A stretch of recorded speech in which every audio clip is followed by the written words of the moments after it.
दूसरा एक डॉक्टर दूसरे डॉक्टर से परामर्श ले सकता है अपने ही पेशेंट के लिए कि मेरे पास ये पेशेंट है, ये ठीक नहीं हो रहा है, इसको मैं आपको रिफर करता हूँ। ऐसे जो तीसरा है कि वो टेलीमेडिसिन, टेलीफोनिकली जो पेशेंट है अपने आप को कंसल्ट करा सकता है, क्योंकि जब एपिडेमिक कोरोना आया तब ये बहुत ज्यादा प्रचलन हुआ। आप सबने भी देखा होगा कोरोना में बहुत सारे पेशेंट जो है अपने डॉक्टर से टेलीफोनिकली एडवाइस लेते थे और हमारे डॉक्टरों ने बहुत अच्छी एडवाइस दी है, हिंदुस्तान के सारे डॉक्टरों ने, तो बहुत लोगों को जो उसका फायदा हुआ है। इसी तरह से जो डिफरेंट एजेंसीज हैं जिनके यहाँ रजिस्ट्रेशन करवाई जाती है उनकी स्क्रूटनाइज हो जाएगी, क्योंकि जो रजिस्ट्री नेशनल लेवल पे जाएगी तो पहले स्टेट में जाएगी, स्टेट उसको वेरीफाई करेगा, तो जब कंफर्म हो जाएगा ये डॉक्टर है तभी वो भारत सरकार के पोर्टल पे दिखाई देगा। इसका सबसे जो इम्पोर्टेंट पार्ट है कि हमारा जो भारतीय चिकित्सक है वो सिर्फ हिंदुस्तान तक ही सीमित रह जाता है, लेकिन ये जो दो पोर्टल बने हैं हील इन इंडिया और हील बाय इंडिया, अगर वो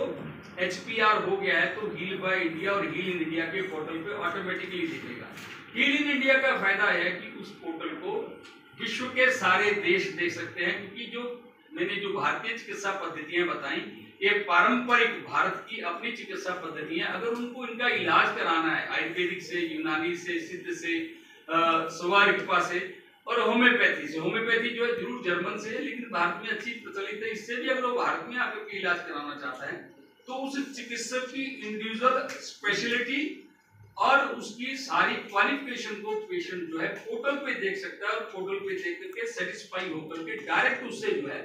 वो कन्विंस हो जाएगा और वो आकर के अपना चिकित्सा करा सकता है। अगर पेशेंट बाहर से आता है तो हमारे ऑनरेबल प्राइम मिनिस्टर साहब ने पिछले साल गांधीनगर में अनाउंस किया था कि भारत में बाहर से आने वाली चिकित्सा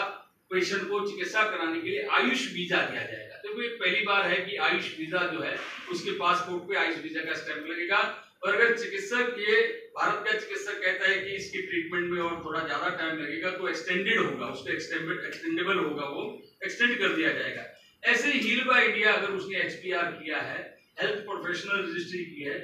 तो बाहर के जैसे मैंने बताया कि विश्व में हर व्यक्ति जो है हमारे चिकित्सकों को देख सकता है,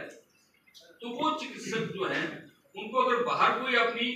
सर्विसेज लेना चाहता है तो उनको बाहर भी जाने का उतना ही प्रोविजन रहेगा। अगर उसके पास कोई लेटर आता है कि आप मुझे पुराने देश में आकर के देखिए तो उसको जल्दी से जो है स्पेशल वीजा मिल जाएगा और वो वहां जाकर के देख के आएगा। और जो भी उसकी फीस है, फीस के लिए कहीं कोई रिस्ट्रिक्शन नहीं है, अपनी फीस जो है डॉक्टर दोनों हील इन इंडिया और हील बाय इंडिया में किसी भी प्रोफेशनल उससे ले सकता है जो उसने निश्चित की है।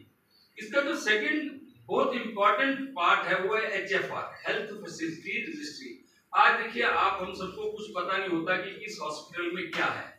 तो कई बार पेशेंट को लेके जाते हैं, सीवियर हार्ट अटैक आया होता है तो नर्सिंग होम कहते हैं कि सर हमारे पास फैसिलिटी नहीं है, आप इसको फलाने हॉस्पिटल में ले जाइए, फलाने में ले जाइए, फैसिलिटीज है। तो गवर्नमेंट ऑफ इंडिया ने कह दिया कि जो रजिस्टर्ड प्रैक्टिशनर हॉस्पिटल चलाते हैं वो अपने हॉस्पिटल्स की हेल्थ प्रोफेशनल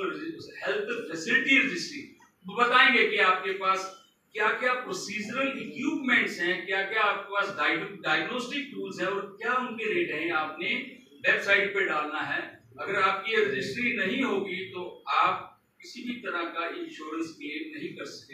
डिजिटाइजेशन करने के लिए भी ये बहुत इंपॉर्टेंट है। कई बार हम डॉक्टर के पास चले जाते हैं और डॉक्टर हमसे फीस कंसल्टेंसी की जो ठीक है वो बहुत पढ़े रहते हैं, वो पढ़े हैं, वो अपनी फीस खुद निश्चित करते हैं क्योंकि उनकी पढ़ाई पर उन्होंने खर्चा किया होता है। लेकिन पेशेंट को भी हमें सोचना पड़ता है कि पेशेंट दे सकता है नहीं दे सकता, तो उसको अगर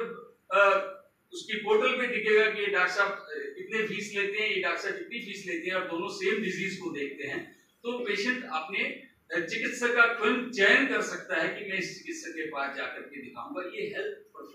फैसिलिटी रजिस्ट्री, फैसिलिटीज क्या क्या है इंस्टीट्यूशन में इसको भी रजिस्टर कराना पड़ेगा, उसकी बाकायदा लिस्ट देनी पड़ेगी और वो क्या उस पर चार्ज करेगा वो भी गवर्नमेंट ऑफ इंडिया चाहती है कि वो उसकी हेल्थ फैसिलिटी रजिस्ट्री में आ जाए। तीसरा जो है वो है UAI जो है जो कि डिजिटाइजेशन में बहुत इंपॉर्टेंट है कि अगर किसी ने इंश्योरेंस क्लेम करना है तो इंश्योरेंस क्लेम आने वाले समय में उसी पेशेंट का होगा जिसका पेशेंट का जो ट्रीटमेंट है उस डॉक्टर से लिया होगा, जो HPR होगा, हेल्थ प्रोफेशनल रजिस्ट्री जिसकी की होगी, उनका जो क्लेमेंट है, चाहे रिएम्बर्समेंट है, चाहे उसकी किसी तरह की भी इंश्योरेंस की कितना भी खर्चा है वो उसको इजीली जो है अवेल हो जाएगा। और इसके अलावा हम जो